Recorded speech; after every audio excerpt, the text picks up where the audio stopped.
आज हम जो मुगल एम्पायर का डिक्लाइन होता है उस पे आज हम बात करें, डिक्लाइन ऑफ मुगल एम्पायर।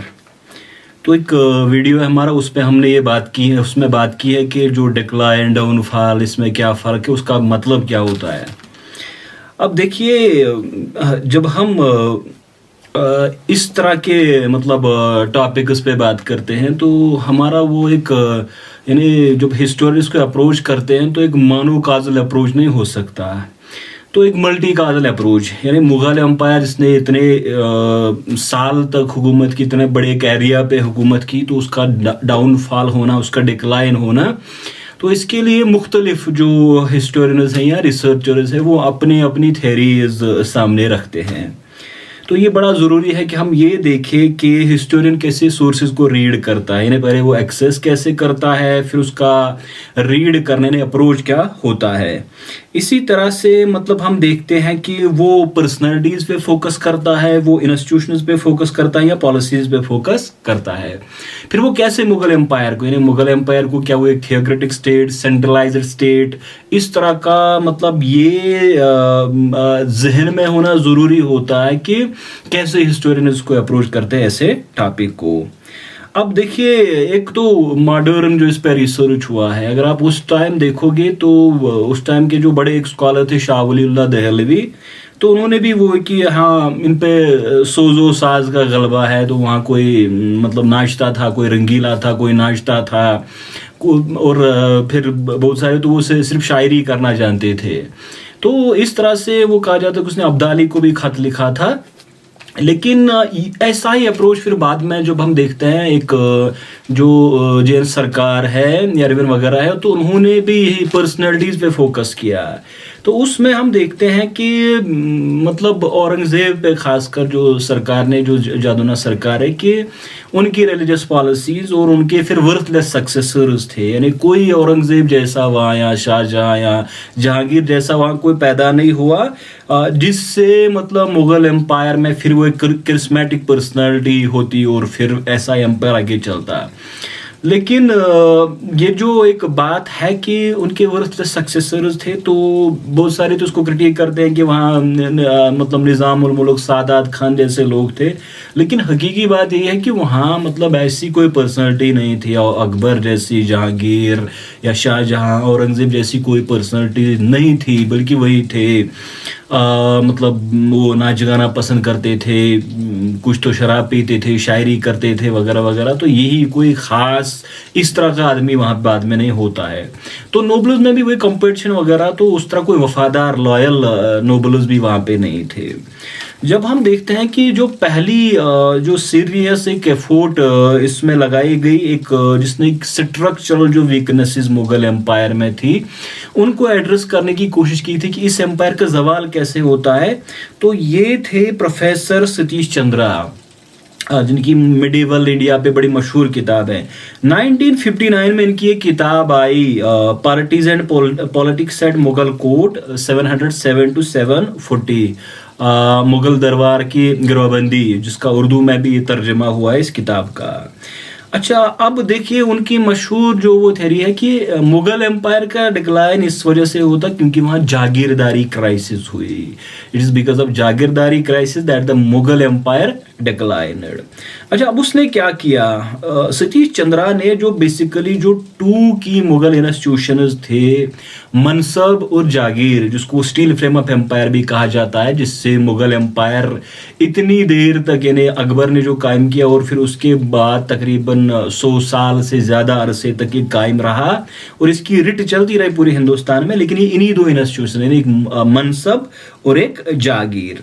तो फिर सतीश चंद्रा ने मतलब ये कहा कि देखिए, जब हम इस इंस्टीट्यूशंस को देखते हैं तो स्मूथ फंक्शनिंग ऑफ एम्पायर के लिए ज़रूरी था कि ये एक मतलब कामयाबी से आगे चले जो मनसब और जागीर सिस्टम, यानी मनसबदार को या तो नकद सैलरी दी जाती थी या तो फिर जागीर उसको दी जाती थी, जहाँ से वो रेवेन्यू उसको कलेक्ट करना होता था। अब अगर ये यानी रेवेन्यू फ्लो अगर एफिशिएंटली यानी इसकी कलेक्शन होती तो मुगल सिस्टम आगे चलता। अब देखिए, अब इस मनसबदार को क्या करना होता था, उसको ट्रूप्स मेंटेन करने होते थे, और जो कि वो उसका जागीर होता था वहां से उनको वो पे करता था। अब ये जो ट्रूप्स होते हैं उन्हीं की वजह से वो मतलब एक रिट पूरा वो जो उसका जागीर होता था उस पे उसकी रिट चलती, यानी उनकी मिलिट्री की मदद से, वो मिलिट्री माइट से वो स्मूथ फ्लो ऑफ रेवेन्यू इस वजह से होता था वहां पे। तो इसमें क्या होता था कि एक तो मतलब इसके लिए जरूरी था कि अवेलेबिलिटी ऑफ रेवेन्यू हो, फिर मतलब एक एबिलिटी हो उसको कलेक्ट करने की, यानी रेवेन्यू भी हो, जागीर हो, फिर एबिलिटी हो उसको कलेक्ट करने की। तो सतीश चंद्रा ने यही कहा कि इसमें फिर एक सिस्टमैटिक फेलियर हुआ। अब देखिए यहाँ पे मतलब एक बात है कि जिसको बाद में कहा गया कि यहाँ पे बेजागीरी थी। इन्हें हुआ क्या कि जब एक अथर अली की किताब है जिसने औरंगजेब के टाइम में मुगल नोबेलिटी पे किताब लिखी, तो उसमें उन्होंने ये कहा कि औरंगजेब के टाइम में कितने नोबल्स थे, मतलब मनसबदारस कितने थे। तो इसमें नोबल्स यानी जो नोबेलिटी वो पहले ही मल्टी एथनिक थी, मल्टी रिलीजियस थी, लेकिन उसके साथ साथ इस नोबेलिटी में जब मराठाज इनकॉर्पोरेट हुए, उसके बाद जो दक्कन से लोग आए वो इनकॉर्पोरेट हुए, तो नोबेलिटी का साइज बढ़ता गया। लेकिन जो पैबाक यानी जो लैंड अभी डिस्ट्रीब्यूट करनी थी वो स्टैग्नेट रही। तो यानी जमीन कम थी और जो जिनको जमीन की जरूरत यानी जागीर की जरूरत थी वो ज्यादा थे। तो एक ने लिखा है कि यक अनार 100 बीमार, यानी एक अनार है और वहां पे 100 लोग बीमार है। तो यानी जागीर की कमी थी, जिसको कहा गया कि ये बेजागीरी थी, यानी वहां जागीर ही नहीं थे, इतने लोग थे। तो फिर उनमें कंपटीशन हुआ, यानी कंपटीशन किस लिए हुआ कि मेरे को एक बेहतर जागीर मिले, एक एफिशिएंट जागीर मिले। तो ये जो ये बेजागीरी थी और उसके बाद जो मतलब स्मूथ कलेक्शन रेवेन्यू का, क्योंकि आपस में कंपटीशन लगा, फिर इससे रेवेन्यू फंक्शनिंग पे असर हुआ, तो वहाँ पे फिस्कल क्राइसिस हो गई, मनसबदार्स में राइवलरी हो गई। अब इसी तरह से हम देखते हैं इंक्रीज हुआ उनमें। और देखिए 8,000 यानी 8,000 मनसबदार्स ने, उनमें से 445 यानी 445 they controlled 61% of the revenue of the state. तो इतना कंपटीशन था, यानी 8,000 मनसबदार्स थे, उनमें सिर्फ 445 445 ने 61% जो स्टेट का रेवेन्यू, एम्पायर का रेवेन्यू था उसको कंट्रोल किया। तो ये हम देखते हैं कि यहाँ पे क्राइसिस होती है जिसको जागीरदारी क्राइसिस कहा जाता है। तो ये एक बड़ा था कि यानी जो जागीर, मनसब और जागीर ये एफिशिएंटली काम नहीं कर पाया इस टाइम में, जो 17th सेंचुरी के एंड में और 18th सेंचुरी में होता है। उसके बाद ये देखिए आपकी मतलब जो JF रिचर्ड्स है, जब उन्होंने इस पे रिसर्च की तो उन्होंने कहा कि ये जो जागीरदारी जिसको आप बेजागीरी कहते हो, यानी वहां जागीर की कोई शॉर्टेज नहीं थी। वो लिखते हैं कि जब दक्कन कनकर हुआ, यानी बीजापुर और गोलकोंडा को औरंगजेब ने कनकर किया, तो इससे 23% रेवेन्यू में इजाफा हुआ स्टेट के रेवेन्यू में। अब औरंगजेब यानी जो नए मनसबदार आ रहे थे तो उनमें इसको डिस्ट्रीब्यूट करता, बट व्हाट औरंगजेब डिड, तो उन्होंने इसको खालिसा में लिया, यानी जो डायरेक्टली स्टेट सेंट्रल एजेंसी के अंडर हो। जब इसको खालिसा के अंडर लिया गया तो उससे क्या प्रॉब्लम हुई, वहां पे खालिसा में इसका इंक्रीज हुआ लेकिन वहां से मनसबदार बढ़ गए। तो जब इसका यानी ये डिस्ट्रीब्यूट नहीं हुआ लैंड, तो एक तरह की एक आर्टिफिशियल क्राइसिस थी। आर्टिफिशियल क्राइसिस का मतलब है कि यानी ये क्राइसिस नहीं होती अगर नेचुरली ये जमीन उनमें तकसीम होती, लेकिन जमीन को औरंगजेब ने तकसीम नहीं होने दी, उन्होंने खालिसा में इसको लिया, तो इस वजह से यहाँ पे जागीरदारी क्राइसिस हुई। हम देखते हैं कि उसके बाद एक सतीश चंद्रा ने अपनी वो जो पोजीशन थी उसको रिवाइज किया, यानी जो उसका एक आर्गुमेंट था। तो एक तो उन्होंने कहा कि दक्कन हमेशा ऐसे डेफिसिट नहीं था, और इसी तरह से मतलब ये प्रॉब्लम असल में शॉर्टेज ऑफ जागीर्स की नहीं थी, बल्कि ये थी non functionality of the system. यानी जो मनसब और जागीर, मनसबदार को जागीर को कैसे सिस्टमैटिकली बेहतरीन अंदाज से चलाना था, उससे रेवेन्यू कलेक्शन करना था और फिर वहां की डेवलपमेंट होती, तो ये सिस्टमैटिक फेलियर हुआ, ना कि बेजागीरी थी। अब देखिए उन्होंने क्या कहा, उन्होंने कहा कि जो मेडिवल सोसाइटी इंडिया की थी ये ट्राइपोलर रिलेशन इसमें थी, यानी पेजेंट जमींदार और जागीरदार के दरमियान एक ट्राइपोलर रिलेशन थी। अब देखिए मनसबदार का काम क्या था, उसको रेवेन्यू कलेक्ट करना था जमींदार से, और उसके साथ साथ उसको जो वहाँ के पेजेंट्स थे उनका भी ख्याल रखना था ताकि एग्रीकल्चर प्रोडक्शन भी बढ़े, यानी वो अबंडन नहीं लैंड को करे जो राय थी वहाँ पे, तो ये मिलिट्री माइट से होता। अब जब 17वीं सेंचुरी में जो ये मिलिट्री कमज़ोर हो गई मनसबदारज की, जब सोशल कन्फ्लिक्ट्स बढ़े, ये जो आपस में मनसबदारज की, उसके बाद जो जागीर पे कंपटीशन बढ़ा, तो इससे मिलिट्री माइट पे बड़ा असर पड़ा। अब जब मिलिट्री माइट पे असर पड़ा तो हम देखते हैं कि ये जो मेन पावर था जिससे वो जागीर को कंट्रोल करता वो इरोड हुआ, तो ये ट्राइपोलर रिलेशन ये ब्रेक हुई, यानी ये खत्म हो गई। सो वो कहते हैं कि जो fundamental basis for jagirdari crisis medieval society में था वो medieval social system which limited agriculture surplus, यानी जिस तरह की रिलेशन थी वहां पे उसने एग्रीकल्चर सरप्लस को आगे नहीं बढ़ने दिया, तो इससे सिस्टमैटिक फेलियर हुआ, यानी वो जमा और हासिल में गैप बढ़ती गई। तो अब तो उतने पैसे ही जागीर से नहीं आते जितना मनसबदार का खर्चा था, तो वो कंपटीशन में बढ़ जाता, तो इससे यहाँ पे बड़ा असर हुआ यहाँ पे, यानी जो पावर प्ले था जागीरदार मनसबदार और खुद काश्त पेजेंट्स में। तो ये उसका एक बड़ा मतलब उसकी एक बात थी कि अवेलेबल, वो कहते हैं कि available social surplus was insufficient, the cost of administration pay for wars of any type, और फिर वो आखिर में लिखते हैं कि ये यानी मतलब स्टैंडर्ड ऑफ लाइफ मेंटेन करने के लिए उतना सरप्लस था ही नहीं। तो ये था उसका, यानी बेजागीरी नहीं थी बल्कि फंक्शनल फेलियर हुआ जो मनसबदार जागीरदारी में। अच्छा, उसके बाद एक और जो सिग्निफिकेंट थ्योरी इसमें दी गई वो थी इरफान हबीब की। इरफान हबीब का इसमें उन्होंने जो एग्रेरियन सिस्टम मुगल पे बात की है, तो उन्होंने क्या स्टडी किया, जो modes of assessing and fixing land revenue and collection, यानी जो डिफरेंट मोड्स ऑफ जो असेसमेंट थे, उसके बाद जो लैंड रेवेन्यू कैसे फिक्स किया जाता था और उसके बाद उसको कलेक्ट कैसे किया जाता, तो वो एंड में उसने यही बात की कि वहां पे एग्रेरियन क्राइसिस थी। यानी वो कहते क्या है कि ये जो स्टेट ऑपरेशन था तो which resulted in the empowerment of the peasant, यानी पेजेंट ही बदहाल हो गए, वो बिल्कुल खत्म हो गए जो स्टेट ऑपरेशन था। वो कहते क्या है, उनका जो मेन आर्गुमेंट या मेन जो उनकी बात है, वो कहते हैं कि मुगल स्टेट आइडियली क्या करती थी, ये मुगल स्टेट तो ये जो सरप्लस एक पेजेंट, यानी जब उसकी वो बेयरेस्ट मिनिमम नीड्स, यानी जितना उसको अपना घर चलाने के लिए जरूरत होता था, उसके बाद उसका सरप्लस क्या था, वो कौन लेता था, वो स्टेट लेती थी। यानी पेजेंट को सिर्फ सस्टेनेंस के लिए चीजें रखी जाती थी, बाकी ये सरप्लस स्टेट ले जाती थी। लेकिन ये सिर्फ नहीं, एक जागीरदार था एक एरिया में, वो मनसबदार से कलेक्ट करवाता था, उसके बाद यानी प्राइमरी जो मालगुजारी जमींदार थे प्राइमरीदार, तो एक तरह का पूरा एक बोझ, यानी जिसके नीचे पेजेंट दब जाता था। अब वो कहते हैं कि लेट 17th और 18th सेंचुरी में एक और प्रॉब्लम हो गई।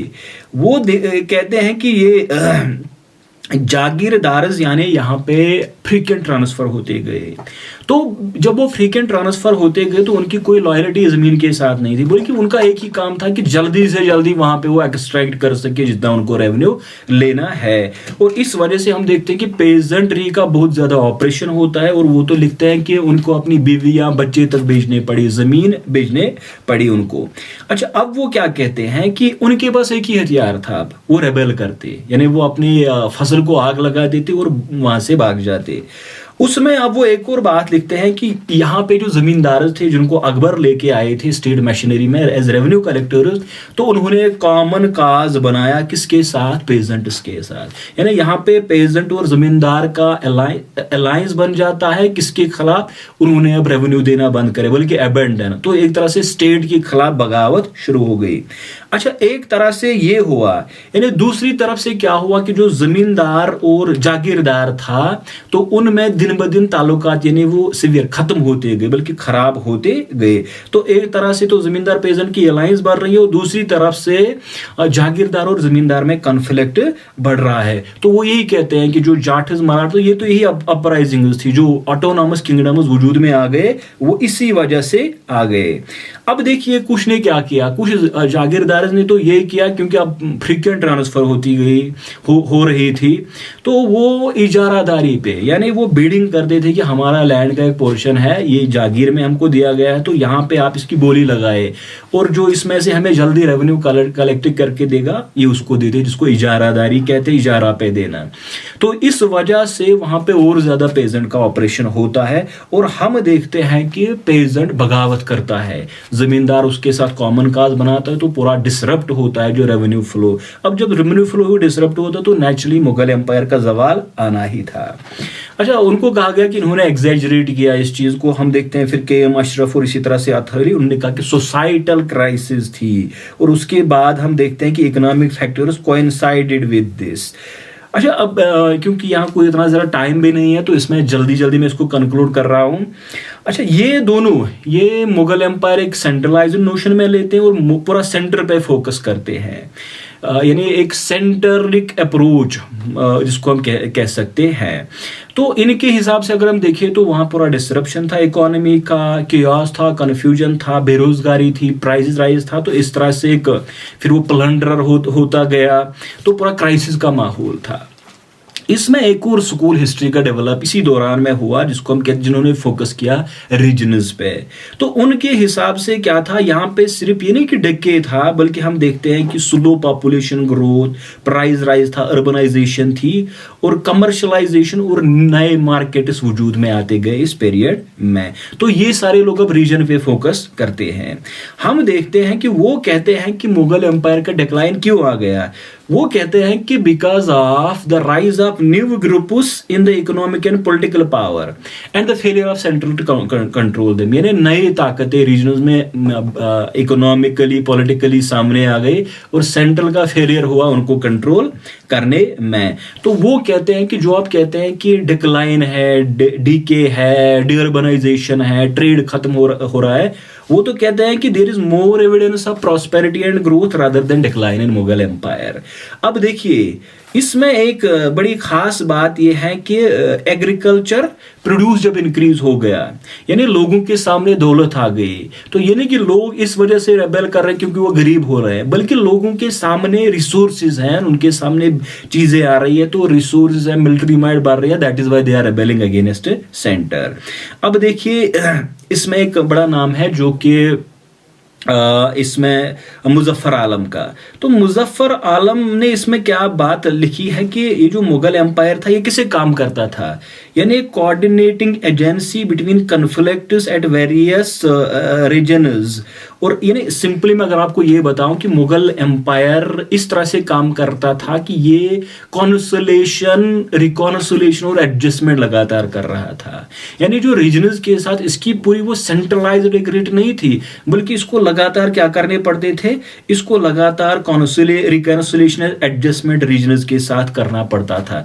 तो जिससे वहां पे क्या होता था, यानी continuous shifting of rivalries and alliance बन रहे थे, राइवलरीज बन रहे थे, और मुगल एम्पायर को लगातार रिकॉन्सुलेशन और एडजस्टमेंट करनी पड़ती थी। इस पीरियड में यानी जब लोगों के सामने एक ज्यादा रिसोर्सेज आ गए, तो हम देखते हैं कि जमींदार, मर्चेंट्स और जो मदद मार्च होल्डर्स थे, उन्होंने एक साथ एक कॉमन एलायंस बनाई और वो सेंटर के खिलाफ हो गए। तो ये आप देखिए, ये लोग कहते हैं कि ये डिक्लाइन में नहीं, बल्कि जो प्रॉस्पेरिटी रीजनल्स के होते हैं उसके कॉन्टेक्स्ट में आप इसको देखिए। तो मुजफ्फर आलम अगर आप देखोगे, उन्होंने जो पंजाब और अवध पे काम किया है, वो कहते हैं कि तो इनएबिलिटी की स्टेट की थी to maintain checks and balances between zamindar, jagirdar, मदद holders and indigenous elements like Shaikhzada. तो मुगल एम्पायर का यहाँ पर फेलियर होता है कि वो इन पे चक और बैलेंस का सिस्टम कायम नहीं रख पाते हैं। अच्छा, इसी में एक और, यानी आप देखिए कि एक और कैरन लियोनार्ड, तो उन्होंने इंडिजिनस बैंकर्स पे फोकस किया, मर्चेंट्स पे फोकस किया, तो उनकी वो ग्रेट फर्म थ्योरी है। यानी मुगल एम्पायर के जवाल में फर्म, जो बड़ी फर्म्स है, जो एज बैंकर्स का काम कर रही थी, जो एक रेवेन्यू कलेक्शन में, इसी तरह से फिर वो मतलब मोनेटाइजेशन में, एक्सचेंज रेशियो में काम कर रही थी।